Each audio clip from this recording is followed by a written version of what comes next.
जम्मू कश्मीर अपनी पार्टी के नायब सदर और गुलमर्ग हल्के से नामजद उम्मीदवार गुलाम हसन मीर की क़यादत में कुंजर से टंगमर्ग तक एक रोड शो का एहतमाम किया गया, जिसमें कारकुनों की बड़ी तादाद ने शिरकत की।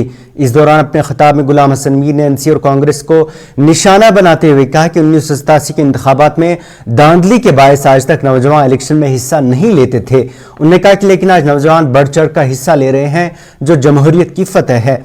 वहीं उन्होंने कहा कि अब दिल्ली की जिम्मेदारी है कि वो लोगों के चुने नुमाइंदों को बाइख्तियार बनाए। वहीं मीर ने वजीर आजम मोदी से रियासती दर्जे की जल्द अज जल्द बहाली की मांग की।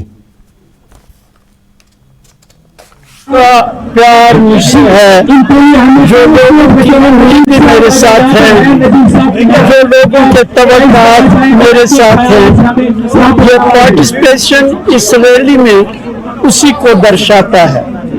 And I feel overwhelmed with the emotion कि मुझे खुदा हिम्मत दे, मैं इनकी उम्मीदों और इनकी आरज़ुओं के मुताबिक पूरा उतर सकूं।